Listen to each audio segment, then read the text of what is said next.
Welcome to Common Ground. Sa episode na ito, pag-usapan natin ang utang, lalo na ang online lending apps. Isang click lang, may pera ka na. Walang pila, walang bangko, pero may kapalit. Mataas na interes, dagdag na fees, at minsan harassment. Kaya ang tanong, tulong ba talaga ito or trap?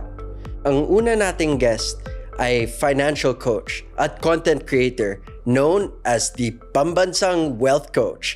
Let's welcome Chinky Tan. Hi. Hello, Congressman. Maraming salamat po. Maraming salamat po. At kasama rin natin ang lifestyle blogger at mom of 3 who shares practical real-life advice sa pag-manage ng family finances, also known as Mommy Practicality. Kasama natin si Luis Santos. Hello. Thank you po, Congressman. Hello, everyone. I'll be happy to share my road to debt-free journey para makatulong din sa iba. Thank you for being with us. And Sir Chinky Tan, you are the idol of many across the country. Millions of followers. Pati ako, I admire the work that you've done for financial awareness na kailangan talaga ng taong bayan. Please, few words. Yeah, it's very important na I do believe na napakahalaga talaga ng financial education. But more than financial education, it's the next part is the financial discipline. Yan ang pinakamahirap talaga. Di ba, maraming tao may alam pero yun nga, ang kulang minsan is disiplina. Totoo po yan. Disiplina talaga yung kailangan natin, lalo na ngayon. So let's talk about that for a second. When we talk about lending apps, it's so accessible, no? Pretty much all you need is a cell phone. You download it, maybe an ID. Is this good for us? Is it bad for us? What's your take, Sir Chinky? Yeah, well, the sad part kasi nga, the only way that you can get financially trapped, no, is number one, is the lack of financial literacy. Mm-hmm. And majority ng mga kababayan natin hindi talaga alam, no? Ang iniisip ko lang kasi nila, magkano lang ang babayaran ko buwan-buwan or araw-araw or linggo-linggo. Basta kaya ko bayaran yung minimum, pwede na. Pero hindi nila naman naiintindihan. Like for example, mayroon ako sa lending app na nakita na sinasabi 0.75 lang sila. Okay. Ang interest, 0.75. So less than 1%. Pero hindi nila dinisclose 0.75 per day. Per day? Yes. So 0.75 times 30 days, that's around 20%. It's still 5.6. Mm-hmm. So 20% times to the 240%. So kumbaga marketing lang 'yun. Yeah, it's a marketing, and then on top of that, yung sa mga online lending app, hindi na di-disclose. Meron yung mga registration fee, lahat ng mga fees, kunyari nangutangan ng 10,000, makukuha mo na lang pagkatapos yan 7,000 na lang. 3,000 goes to the fees and yung mga interest agad.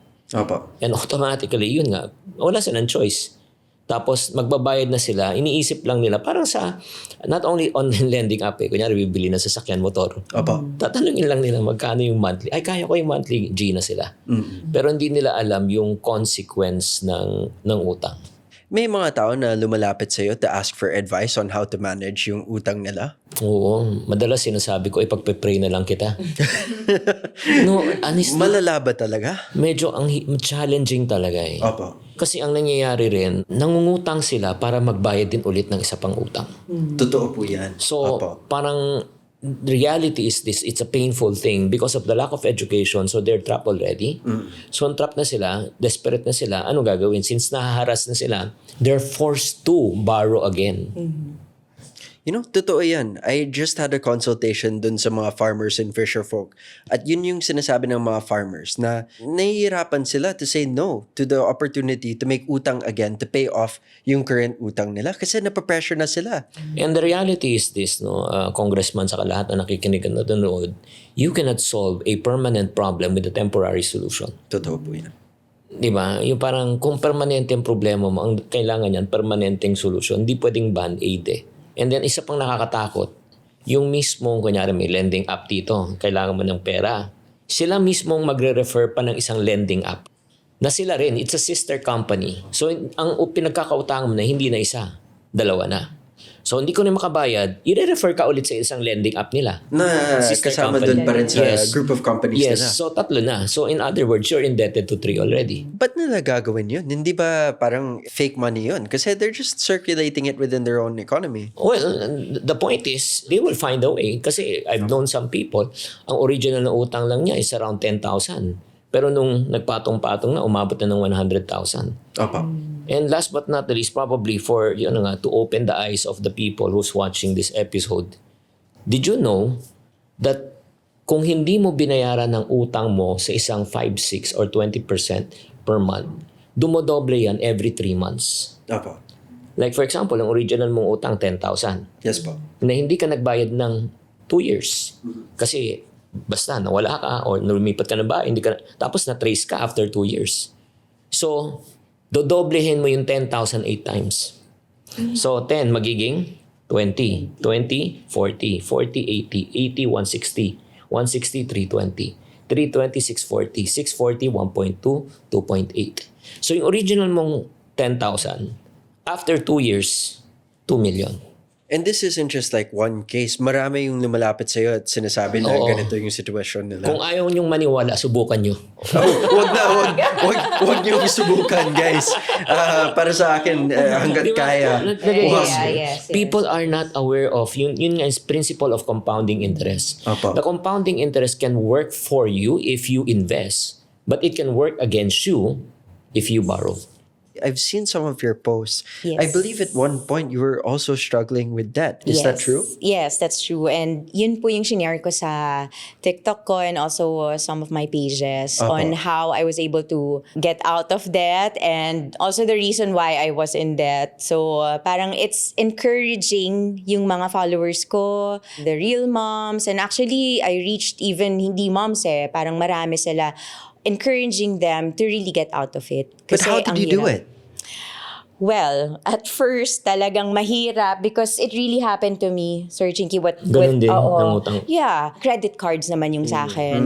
And it was in a span of siguro 15 years na napabayaan because of many seasons in my life na may pinagamitan, may gumamit, hanggang sa, yun nga, na parang nawalan na ng ways or means to pay it. Kasi nga, nagdoble-doble and then naglipat ng mga balance transfers and I thought that I can parang fool the system pero hindi pala, it worked against me. Naku po. Until I really decided, sabi ko, ayokong mabaon sa utang, ayoko yung feeling na may humahabol sa akin kasi talagang may mental health issues siya.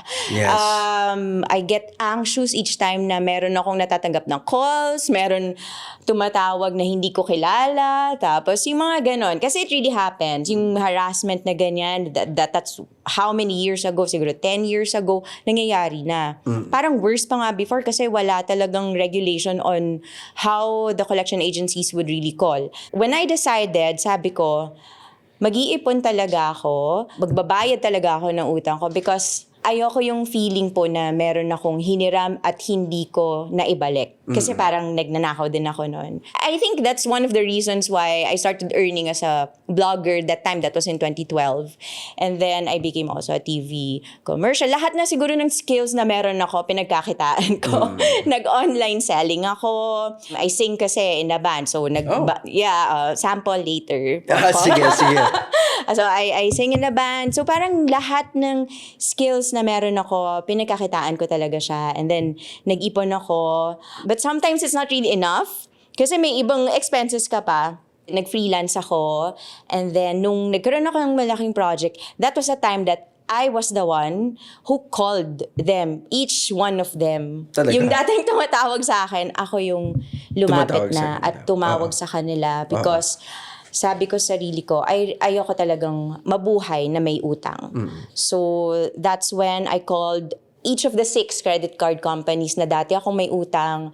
Hinanap ko na, hindi ko na alam yung number ko. Hinanap ko talaga yung accounts ko, saan siya napunta. At yung iba nasa bank pa, yung iba nasa collection agency. So, I really searched for my accounts, my delinquent accounts at But time. may I ask, if it's okay? Yes. Umabot ng magkano po yung utang niyo That po? time, umabot siya ng 1.3. 1.3? Yeah, 1.3 million. Po. Oo, pero may mga interests na yun. Pero ang interesting niyan siguro kung is tanungin natin magkano yung umpisa nun. Actually, good question. Siguro parang nasa lang siya. Parang umabot siya ng mga 200, kasi anim siya eh. Oo, So opo. parang 200, 300, gano'n. Tapos, Tapos, unti-unti. syempre kasi interest, Lumalaki, ganun, lumaki lumalaki. na siya, napabayaan ng ilang taon. And yun nga, sinabi ko dun sa content ko, I'm not proud. I'm not proud na duman ako doon. But hindi man naging maganda yung experience sa akin. But because I'm out of it already, nabayaran ko na siya, I am now sharing my experience and also encouraging yung mga may utang ngayon to really gawan ng paraan na makaalis sa utang. Sir Chinky, mataas ba ang percentage ng mga tao na nakakabayad talaga ng utang nila or medyo mababa? Depende yan eh. When you say depende, Opo. in order for a person to get out of debt, they must come to a point that they hate already and they're disgusted about their situation. Kasi one thing that I've learned in life, more than the financial part, it's the psychology part. Eh. Yes. Yung parang, what you hate in life, you will change. Eh. What you tolerate in life, you will never change. Diba kung galit ka na sa sitwasyon mo, like in my case, ako naman, hindi naman yung utang issue ko. Ang naging issue ko, nanggaling ako sa hirap eh. When I was 12 years old, grade 6, my father lost his business. So for 3 years, those were the hardest moments in our lives. At mahirap maging mahirap. Opo. Ibang tingin sa'yo ng tao pag wala kang pera. Ibang treatment sa'yo ng tao. To the point, yun nga, napuputulan kami ng kuryente. And then, yun, na at the same time, yung parents ko, sinisingil ng utang, hinihiya sa harap ng mga kapitbahay. Opo. So, because of those, yun nga, I hate being poor. So, I started my sales career at the age of 12. Opo. And I hit my first million in my 20s. Kaya nga, because of that, yung galit ka sa sitwasyon mo, ginawa mo ng paraan. Tinatanong ko nga galit ka na ba sa sitwasyon mo or napilitan ka lang? Kung napilitan ka, I think hindi mo pa time. Just like yung mga tao nagsusugal. Opo. Yun nga, yung nalulun sa sugal naman. Have you noticed na hand in hand yung sugal At sa saka utang? Of course. Kasi pag wala na silang pansugal, utang na sila. Or if not, Opo, pag walang totoo. utang, magnanakaw na sila. Opo. Oo, so yun ang nangyayari. So, pagka yung isang tao, hindi sila galit sa sitwasyon nila, hindi sila magbabago. Sir, there's data saying that 65% of Filipinos have bank accounts. But then there is about 35% who don't. Dito ata pumapasok ang mga lending apps, tinatarget nila yung percentage na yan. Because technically, yung mga ibang kababayan natin, nahihirapan sila magbukas ng bank account. Kaya they go to these apps. Are these apps a bad thing? Or is it really our own personal responsibility? Well, definitely, para sa akin, yung mga lending companies naman, syempre, anong goal mo? Opo. Tulungan ba sila na makaahon sila sa kahirapan? O lalo silang ibaon? Opo. Diba? When makikita mo naman yung sa online lending apps, obvious naman eh. The goal is just to make profit and to really milk. Diba? Gatasan talaga yung walang alam. Kasi pag may alam ka, hindi ka naman papasok sa ganun eh. Pero sir, siguro there must be some responsible lending companies out there. Without promoting any, are there any that you say that... Ikaw, may alam ka ba? No, online well, lending app na there- mababa interest? Definitely hindi mababa ang interest. Kasi it's true, meron silang interest charges per month. Opo. And meron silang administrative charges. And marami siyang mga fine Mga prints hidden fees na hindi na sinasabi. na hindi na minsan yung karaniwan hindi na nila binabasa. Kasi ang nakikita lang nila, ito yung makukuha ko. Tama si Sir Jinky kanina na, kaya ko naman siyang bayaran monthly. At what point, kasi binanggit nyo po kanina na tig 200 more or less yung mga cards, no? At what point did you feel na I need to stop this, yung utang? Or if you could go back in time, at what point would you have stopped yourself? Well, siguro kasi, credit card companies kasi, if they see that umuutang ka nga, then the other banks, they give you cards pa. So, ako naman, wow, I have Free money. Oo, para pa. Yung mahirap I have There's pa. nothing free in life. So, parang that time talaga kasi nung mas kabata, I started kasi siguro college pa lang. And parang yung dad ko just gave me, and walang financial literacy talaga na parang, ano pala, ganto. So, hindi ko talaga na-manage well yung finances ko that time. So, parang na-excite, ganun. Bata pa, kulang ang knowledge. So, at what point, siguro sana hindi ko na lang ginamit or hindi na lang ako nagkaskas ng ibang cards ko. Then it stopped there. It stopped with 1 or 2. But there must have been a red flag na nung nangyari to, sabi mo sa sarili mo, hindi na talaga pwede to. Yung ano nga, nagbabayad ako for my 6 cards, minimum amount due, and then the next billing cycle, asan yung binayad ko? Kasi napunta na siya sa... Kinain. Oo, kinain. Interest charges, administrative. Parang may ganon. perspective lang yung tao kasi credit card charges at least 3.5% per month. Yes po. That's 42% per annum. So kung may utang ka, let's say, ng 100,000, ang charge sa'yo sa interest ay 3,500 minimum. Multiply it by, sa kanya, in her case, that's 1.2 million, right? Umabot ka ng 1.2. So, we're talking about interest alone, 40 plus thousand per month. Wow. Eh kung yung generate niyang income, let's say 50,000, so Napunta na. yung kinikita niya, napambayad lang ng interest na hindi nababawasan yung principal. Yes. Hindi kaya yan ng normal na sahod. Amazing how you were able to pull out of it. And congratulations to you on being debt-free. Thank you. Sir Chinky, I have to ask you, is this part of Filipino culture, yung utang? Yeah. Kasi napansin ko parang kahit ako, may mga kaibigan ako or may mga kakilala ako na lumalapit sa akin tapos maghihingi. Pero after getting from me, pupunta sa iba. Yeah, maghihingi utang ulit. Yeah. Nakakalungkot nga na real life, syempre laking tondo ako eh. Opo. And meron din kami mga tinutulungan na mga yung parang daycare center. Naglalaro yung mga bata, mga 4 years old, 5 years old. Sige, bahay-bahayan tayo. And then naglalaro sila yung mga bata. Ayun, tatay, ikaw nanay, ikaw yung anak.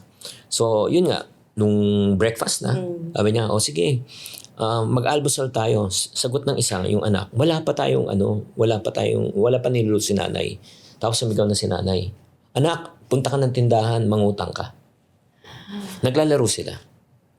So para sa kanila, it's a normal thing. Kasi every day, they hear it, they experience, para sa kanila, normal yan eh. Pag wala tayong makain, utang muna tayo sa tindahan.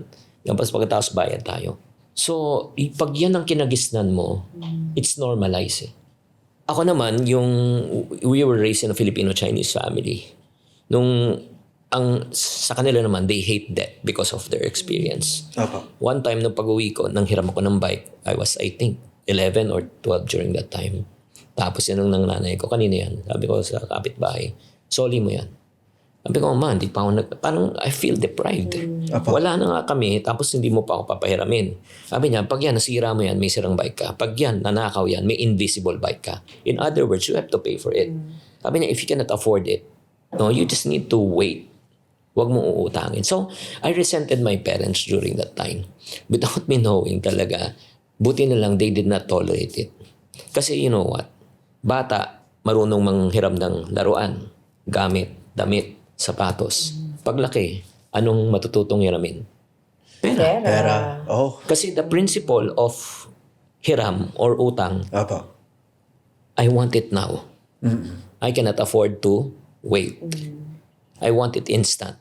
So, utangin ko na, enjoyin ko na ngayon, di ba? Tsaka na lang poproblemahin. Which is the opposite of the principle of becoming successful, which is delayed gratification. Ang delayed gratification, tiis muna, ipon muna, pagka meron na, tsaka bilhin. Pag hindi kaya, tiis muna.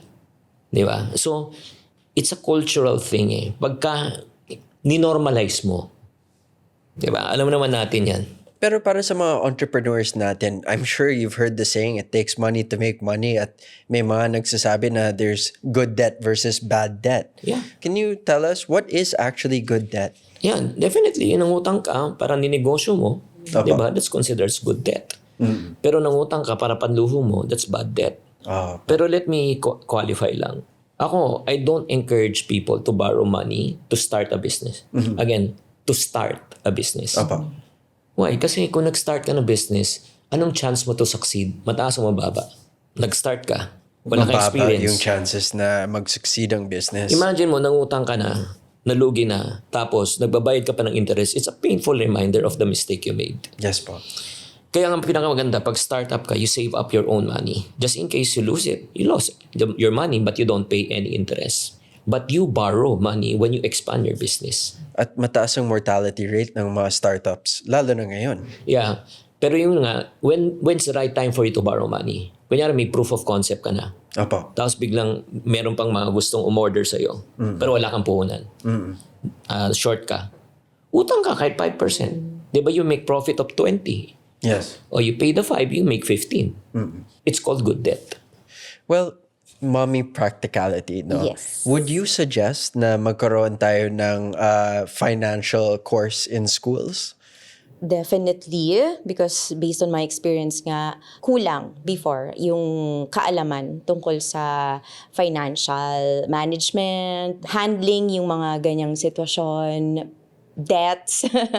So, it's a good idea na sana sa school maturo din siya. But most importantly, as a mom myself, sa bahay pa lang. Because ako, nagkaroon ako ng ng hindi magandang experience on it. And buti na lang napagtagumpayan ko. So, tinuturo ko ngayon sa mga anak ko kung paano mag-handle ng pera, paano mag-save syempre, and also the delayed gratification. So, hindi sila yung palaging gusto nila, bibilhin ngayon. So, ganun po. Sa bahay, ituro na kagad. And sana meron din sa, sa ating schools na course or subject. What are some of the tips that you give your children, no, para they can avoid this in the future?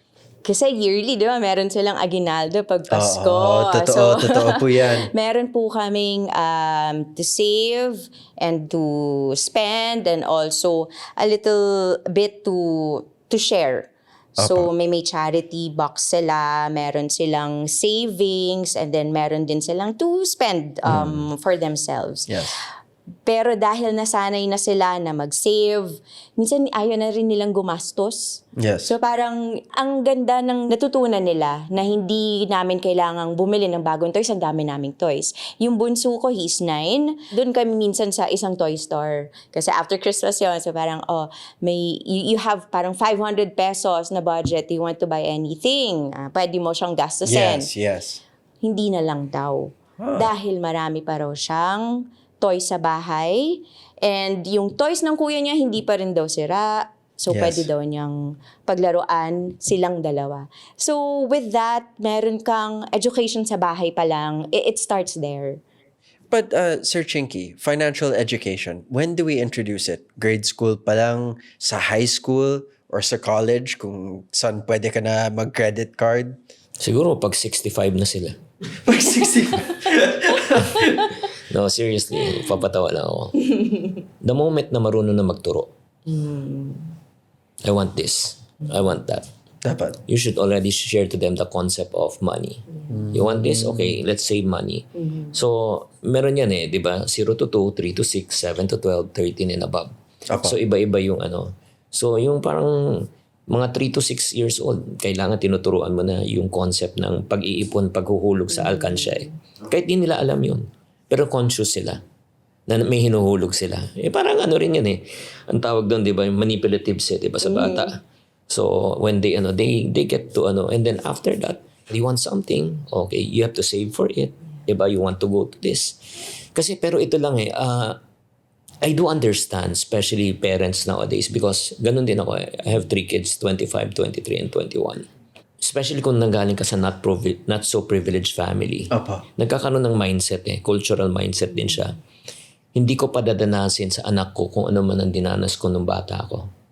I was deprived when I was young. So right now, I would not deprive my kids. Yes po. So to the point, yun yung masama rin na not only people who can afford can spoil their kids, even people who are less fortunate can spoil their kids. I understand. Grabe. Ito one perfect story. Hindi ko lang alam kung ano yan. Graduation, humingi ng graduation gift ang anak. Tapos, ang gusto ng anak, iPhone. Kahit na hindi naman brand new daw, okay lang. Opo. So, in other words, bumili yung tatay niya pero hindi iPhone. So, anong nangyari? Nagalit yung anak, naglayas. Grabe naman. And that's a true story. Yes po. And then, walang nagawa yung tatay, nangutang ng 25,000 to buy an iPhone para maibigay sa anak. And I don't know, alam mo ba ang trabaho ng tatay? Tricycle driver. Kumikita ng 500 pesos a day. Nangutang ng 25,000 para makabili ng iPhone para sa anak. So again, I cannot blame, ulitin ko I cannot blame the parents. At saka nakakalungkot talaga. Yun nga, kaya nga para sa mga taong nakikinig at nanonood ngayon, tatandaan nyo, the reason why naging matipid ka, marunong ka lumaban sa buhay, responsible ka sa pera, kasi nanggaling ka sa wala. Nanggaling ka sa hirap. You know the value of money. Opo. So don't ever deprive your children of that opportunity. Hindi porket na hindi mo maibigay ang gusto ng anak mo, you are lesser of a parent. Alam mo, may sinasabi ko nga it's the saying of the people who are successful. It's the first generation that makes the million. It's the second generation that inherits the million. It's the third generation that loses the million. Kasi hindi nila pinaghirapan Kaya nga, alam mo, pinakamagandang pamana sa anak natin, hindi pera. Pera, mauubos yan Opo. Hindi negosyo. Negosyo, malulugi yan Ang pinakamagandang ipamana, yung money values. Yung ginagawa ngayon na tinuturo niya sa anak niya, mas maganda na yun. Di ba? Kahit na wala kang iniwang pera, pero yung values nandyan, intact siya, they can be able to fend for themselves.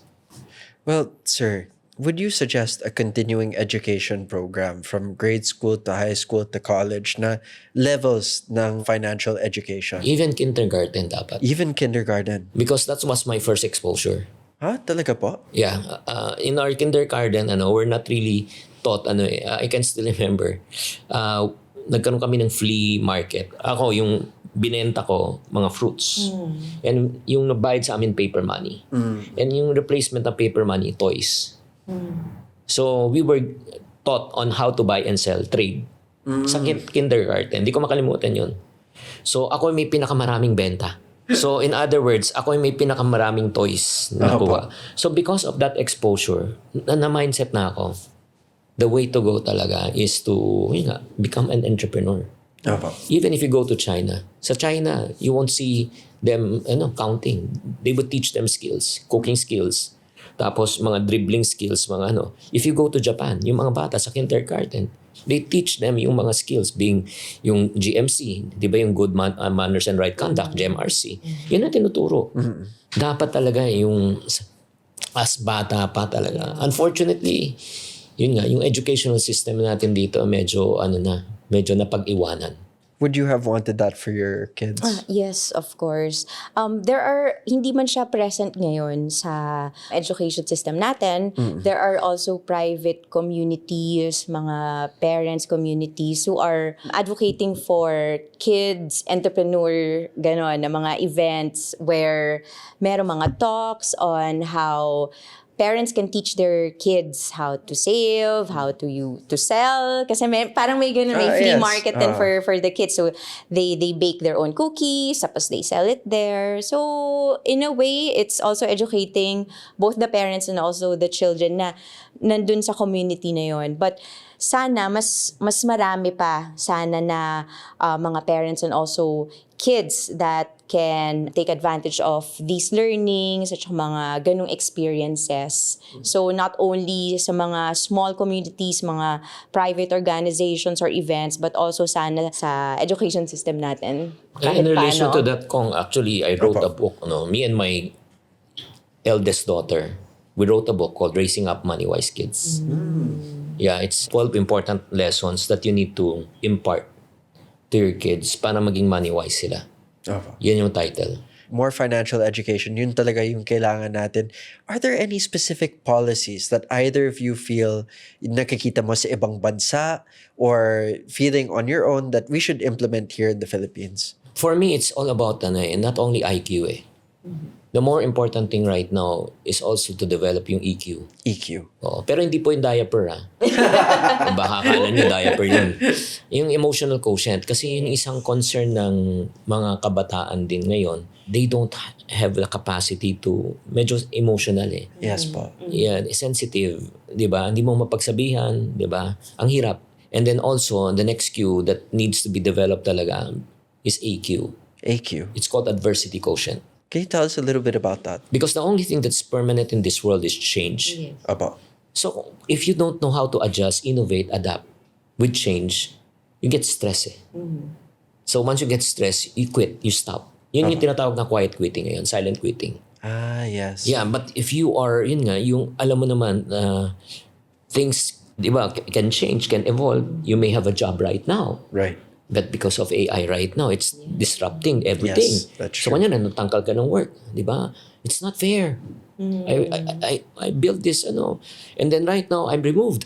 Yun nga, kasi nga, hindi ka, so, yung EQ mo mababa, yung AQ mo mababa.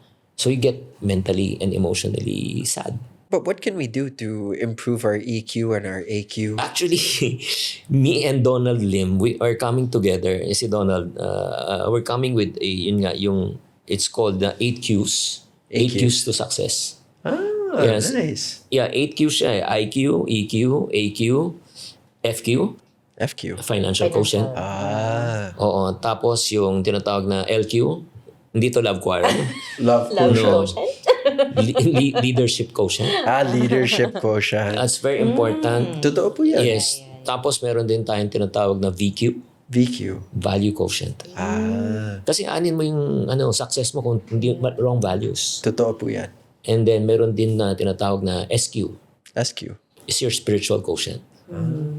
Because I do believe, we are spiritual beings, no?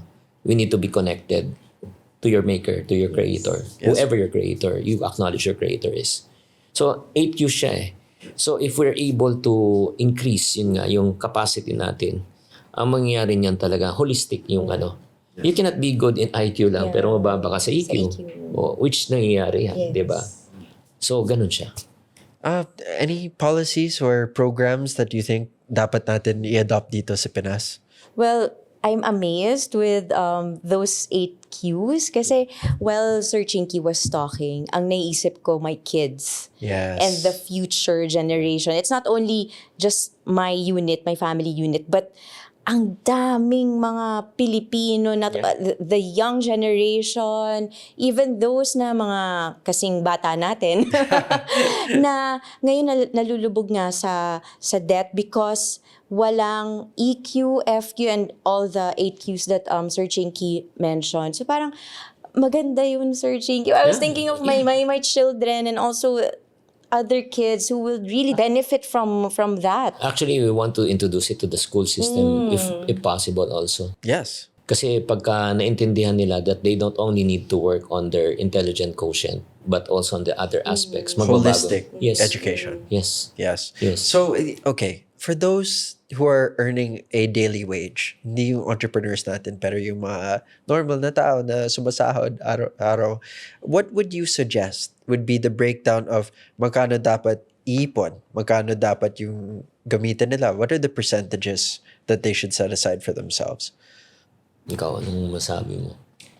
Well, ako naniniwala ako na number one, kung meron ka, kasi nabasa ko rin sa inyo na it's not how much you make, Yeah. Yes. pero it's how much you are able to save. Kasi kahit you make so much, wala kang savings, hindi ka din yayaman or hindi ka rin magpa-prosper. So, whatever it is na meron ka, always live within your means. And yun, mag-ipon ng mag-ipon. So, first is to pay yourself.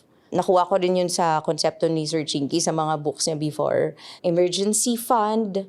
Tapos, live within your means talaga. So, kung ano yung meron, kung saan makakatipid. Lalo ngayon, I've asked a question sa community of moms ko because of the global crisis that we are having right now. What are the things that they do para makatipid, para mapagkasya ang mga budget? So, may mga adjustments.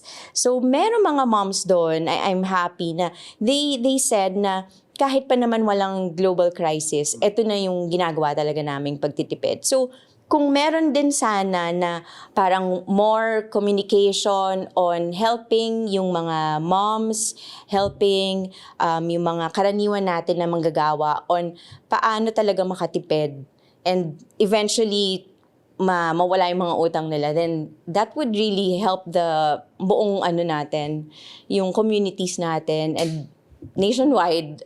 The trauma ka sa credit cards, no? Yes. But you still recommend opening a bank account Bank account, yeah. for Kasi savings?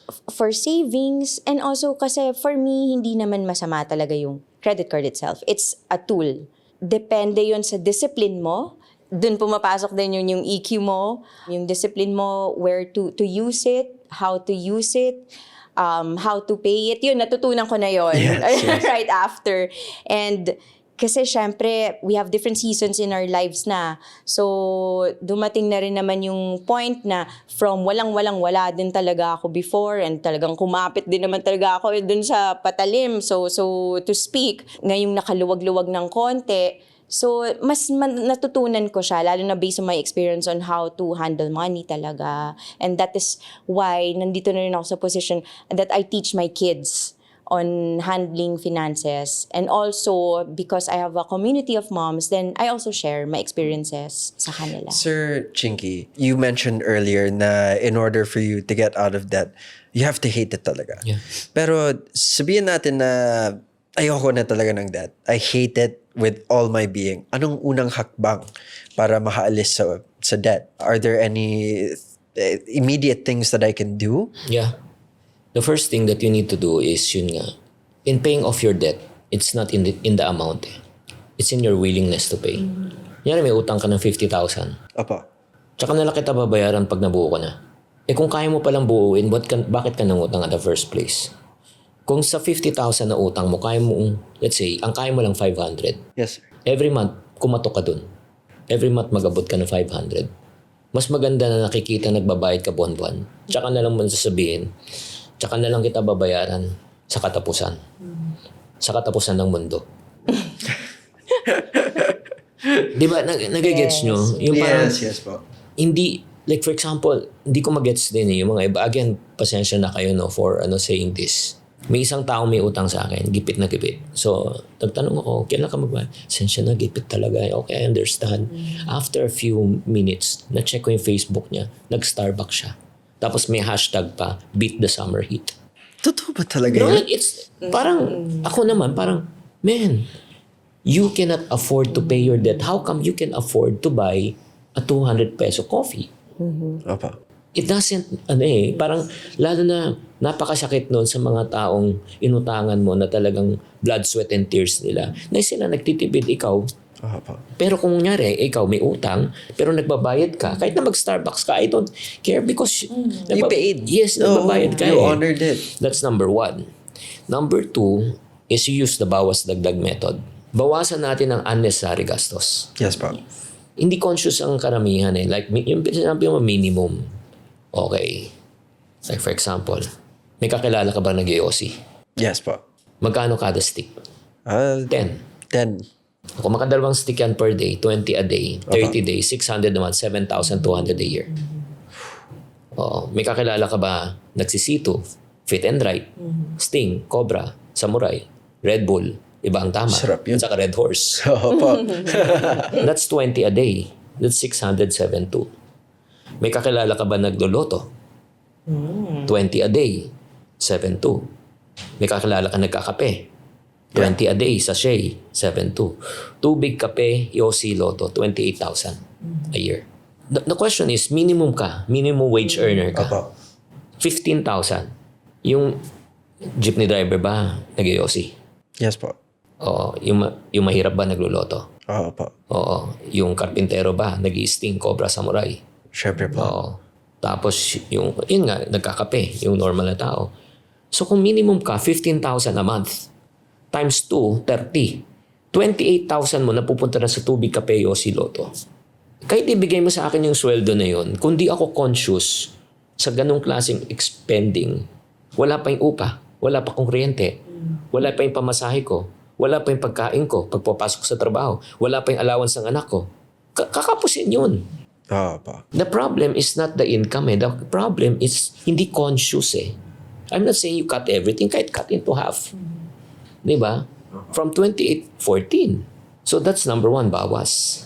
Number 2, whether we like it or not, kailangan dagdagan mo talagang income mo eh. Yes. Which is exactly what you did. Yes. Hindi, katulad ng, mahilig kasi akong sumakay ng angkas. Yes po. So nagtatanong ako sa, sabi ko, part-time or full-time? Sir, part-time. Anong full-time job mo? Sir, hold upper ako. Sige, sa kanto na lang ako, baba mo ako. Hindi, security guard siya, SG. Yes. Sabi ko, paano schedule mo? Sabi niya, sir, pasok ako ng 7, duty ako hanggang 5. Paglabas ko ng 5, angkas na ako to 10. Sabi ko, paano mo minamanage ang pera mo? Sabi niya, sir, yung araw-araw na kinikita ko, yan ang pang pagkain, allowance ng anak namin, kuryente, upa. Tapos yung sweldo, ay sir, di ko ginagalaw yun kasi bumili kami ng lupa sa probinsya. Yung monthly ko, Yes. yung sweldo ko, yan pambayad ng lupa ko. So para pagbalik probinsya namin, nagigets mo? Yes. So, yes, multiple sources of income. Sa Amerika, di ba? Bakit ang gaganda ng buhay nila? 3 kasi trabaho nila. Monday to Friday, di ba? 8 to 5, labas, 6 to 10, may trabaho pa. Weekend, iba pa yung work. Opo. Just to wrap up, no, because I'm conscious of the time and thank you for making time for the show today. Maybe some final words. We'll start with you. For your viewers, for your fans and your Mommy Practicality channel. Okay. For the moms and also other parents as well, siguro we can start by teaching our children at home talaga on how to manage their money. Lalo na, yun nga, meron na silang mga aguinaldo. So, we teach them delayed gratification din talaga, contentment, and for the parents to, kasi naririnig ko rin yung healing your inner child. So basically, yun yung, dun nang gagaling yung iba na they had nothing before so now they spoil their children. Yes. Siguro, medyo iwasan natin yung mga ganon. And let's be very practical on our spending. Hindi natin kailangan palaging coffee sa labas kung pwede namang actually tubig or sa bahay na lang. Hindi natin kailangang lumabas palagi para maging masaya at sa bahay. Pwede tayong gumawa ng marami activities para tayo maging masaya at mag-bonding with our children. So, marami tayong mga activities na pwede nating i-let go para yung kinikita natin at pinaghirapan natin para sa pamilya natin, it really stays there at lumago and maturuan din natin yung mga anak natin. It starts sa bahay. Yon. And on that naman, tama yung be really willing to pay your debts. Yes. And take action. And wag yung isa lang ang gumawa ka ng pera. So, yun lang pa. Well, thank you for sharing that. And I have to admit, there are people na nangutang sa akin.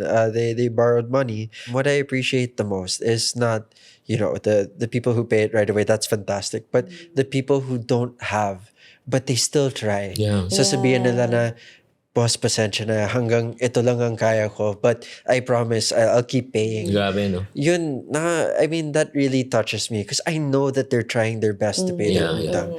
That's what we have to encourage. Sir Chinky, last words for this program? In challenging times, ngayon, very challenging talaga.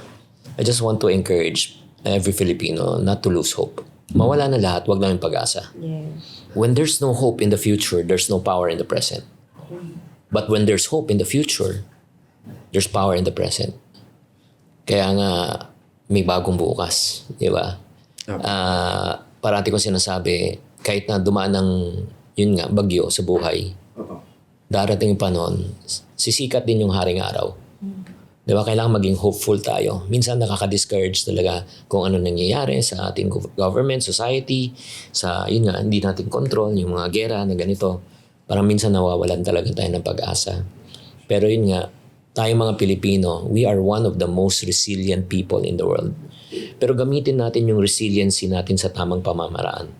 Na hindi lang tayo maging masaya, di ba, kahit na tayo ay may pinagdadaanan, Pero mangarap tayo na pwedeng magbago ang buhay natin. Pero ang pagbabago ay nag-uumpisa sa atin.